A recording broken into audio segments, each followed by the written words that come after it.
Hey everyone, and welcome back to a brand new episode of Slay with Zay, and I am your trans tutor. So on this particular episode, we're going to be talking about transphobia. You know, something that's so frightful and something that's so scary, because we know what phobia means. It means you're scared. But we're going to take a dive into the idea of what transphobia is, because chances are someone watching this video has probably been called a transphobe of some sort, or they said that comment was transphobic and things like that. So let's kind of get into the basic general idea, because remember, this is Trans 101 kind of talk about transphobia, where it stems from, and how it affects our society. Okay? Let's get into it. So in the last few episodes, we've been talking about the etymology of words. So etymology is the study of words, how they function and things of that nature, how they're broken down from their Latin roots and all that kind of fun stuff. So when we're talking about transphobia, we're going to break it down into two parts. So the first part is trans and the second part is phobia. First part, trans, we've already defined in the very first episode of this series, which you should go watch, because if you're here, you're going out of order. But the first episode, we talked about trans as a prefix that means to go across. But in this instance, it's going to be a direct reference to transgender people. So the second part of the word is going to be phobia. And so the Latin word phobia literally means the fear or aversion of something. Okay? The fear or aversion. So arachnophobia, the fear of spiders. Agoraphobia, the fear of an inescapable situation. Or noctophobia, the fear of the dark. So these are things that you are going to be fearful of or have an aversion to. Okay? So me personally, arachnophobia, we not doing it. And sometimes that dark gets me too, so I ain't gonna sit here and tell no tale. But in the actuality, we're talking about transphobia. And so when you may call someone a transphobe, or you may say their comment was transphobic, most people will get defensive because they would say something along the lines of like, I'm not afraid of trans people. Okay? But that's not the entirety of the definition. So, you may not be afraid, but the second part of it, the aversion. Aversion means to have a strong dislike for something. Okay? So then the next question would be, of course, is why don't you like transgender people? And there could be a multitude of reasons. Everyone's going to have their own opinion about why they may not like transgender people. But we're going to take a quick look to see why may be the case someone may not like transgender people. Okay? Let's see. So when we're talking about the aversion of or the dislike for transgender people, it could stem from a couple of different places. Some people may say it's not natural. But the word natural comes from nature, and human beings are nature creatures. We're just at a certain level where we've evolved. And to certain degrees, some of us think that we've escaped nature. But those hurricanes, those tornadoes, those blizzards, the global warming, they're getting us together to rationalize the fact that we are still a part of nature. If anything, we're susceptible to nature by nature. We can't escape it. So the idea is that that's not natural. But in the previous episode, we talked about biology, and biology is the study of your cells and DNA and nature and things like that. So we discussed how biology can influence gender and how gender influences biology and things of that nature. I'm going to say nature like 16 times, I promise. But that's the idea, is that it's not natural. But we disproved that in the previous episode. So being transgender is a natural thing. Otherwise, it wouldn't exist. If it doesn't exist yet, that means it's not natural. That's why we have things called the supernatural, like magic and witchcraft and unicorns and things like that. Those things don't exist because they are supernatural. But natural things exist. Hence me sitting here talking to you as a transgender person. So it is natural. And if you don't believe that, that's okay. I can't change that. But you can look at the last few episodes to verify whether I'm natural or not, if you would like to. The other reason people may not be in favor or may not like or have an aversion to transgender people is because they feel like they're going to be replaced, or they're trying to be women, or they're trying to be men or some other gender variant person. Well, to this I say, if I was trying to be a woman, like a cisgender woman, I would take that as a compliment, because the old saying goes, the best form of flattery is through imitation. Imitation is the best form of flattery. So, if you're the original and I'm a prototype of you, wouldn't that be a compliment? Like, you are looking so amazing, I want to be just like you. I wouldn't be afraid of that. But I can understand that the fear that to be replaced by the previous one could happen. But there's a place for cisgender people and there's a place for transgender people in our world. Hence why we simultaneously exist. Okay, so in 2015, GLAAD performed a study in which they sought information. They wanted to know how many people actually knew a transgender person.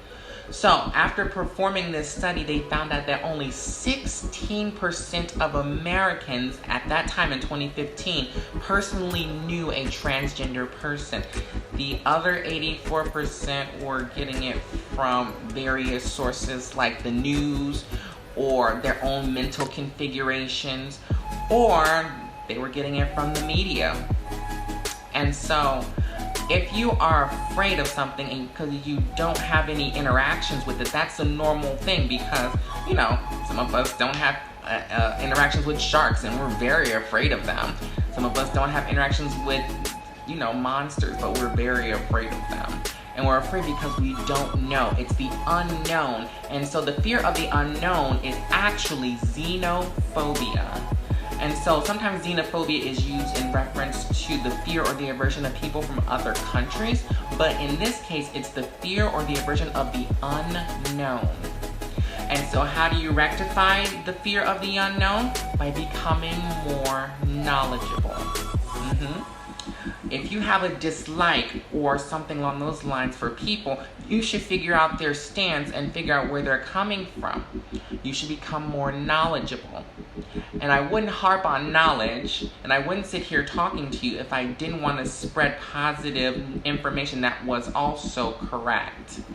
So, it would behoove you, or it would benefit you, to basically figure out what you need to do in order to read more about transgender people, or get information directly from them. Because transphobia and xenophobia don't inherently serve anyone well.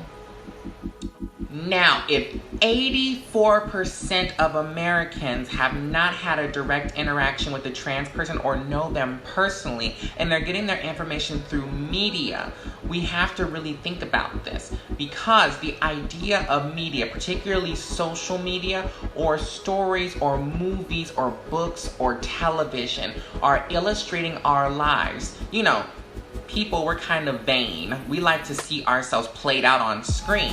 So, when we're watching television, we are absorbing information. We're watching videos, we're absorbing information. And all these little hints and all these little nuances about human culture and humanity. So, what happens is that if we don't know enough information about trans people and we are afraid of them, we're going to then write stories, write books, create content about the fear of trans people. So, in an effort to do that, you know, it may not be in a malicious way, but what happens is that it becomes malicious. Fear causes more trauma, more drama, things of that nature. So transgender people become people who are demonized, overly sexualized, and ultimately dehumanized. They get reduced down to the lowest terms of what it means to be human because we don't have knowledge and we don't have understanding. So we strip their humanity away.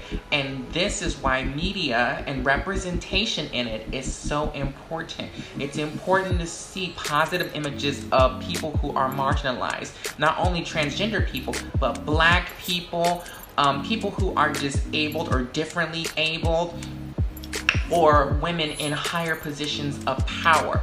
We need to see these kind of representations because if the media paints it incorrectly, 84% of the people seeing it are going to only have one perception about how people who are marginalized, like transgender people, are. So if they only see transgender people being sex workers or some kind of creepy pedophile or some kind of monster or something like that on TV, they're going to think that's what all transgender people look like. And we would love to not generalize people in that grand scheme, but it happens, particularly to marginalized communities.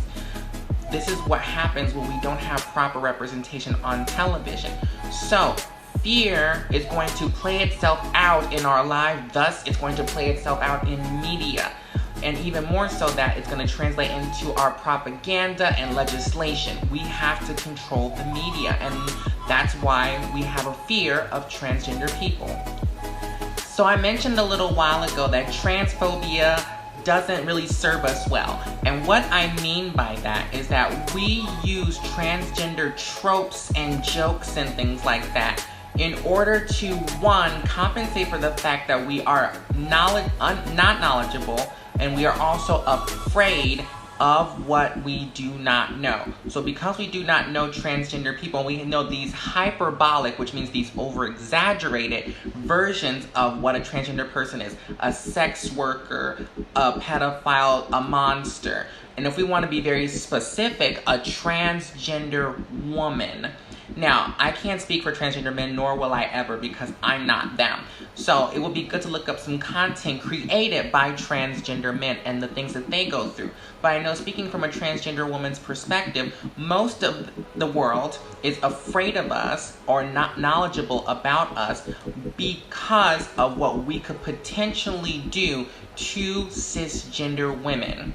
And if you were following other stories like the Megan Thee Stallion and Tory Lanez story, or back when Ciara first came out, or even Serena Williams, these women are not transgender, but they get demonized as if they were.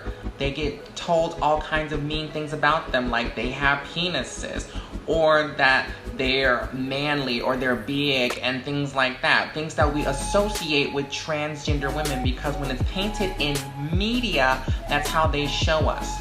You know, the first time I ever saw a transgender person that I was knowledgeable about, that I kind of can see, like, that's interesting, was on the show Jerry Springer.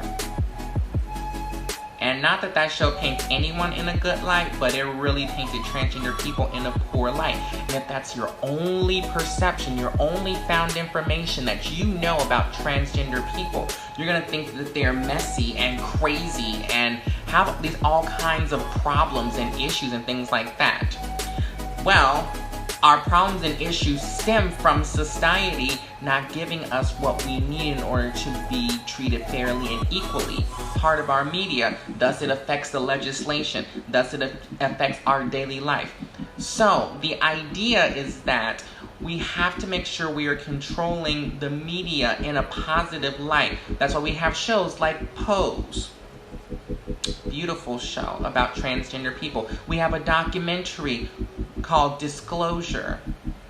I would go watch these and you will get a better understanding of transgender people as a whole, particularly Black transgender people. Okay? Alright, so the best way to eliminate fear is to become more knowledgeable. Knowledge, knowledge, knowledge. Knowledge is power. Knowing information is something that's very, very, very important. We have to become more knowledgeable. If you do not have any transgender friends, ask yourself why. If you do not want to talk to transgender people, ask yourself why. What is there to lose? What are you afraid of? What is the fear? If you go and ascertain or get knowledge about transgender people, your fear and anxiety around it will become lesser and lesser. And your desire to avert or be away from them will become lesser and lesser and lesser. We'll become normalized, we'll become humanized. Because at the end of the day, we are still human beings. So, the only thing to fear is fear itself. To quote FDR, our 32nd President of the United States. So, I implore you, I encourage you, and I hope that you go and do more knowledge seeking. Go read books, read articles, find YouTube videos, find things about transgender people made by transgender people. We have so much access now with these phones. They're always in our hands. Look up things about transgender people from their mouths. They'll tell you exactly what they need, how they need it, and those kind of things. There's nothing to take away from cisgender people. There's plenty of resources and things for us to attain and to have and to coexist simultaneously and harmoniously.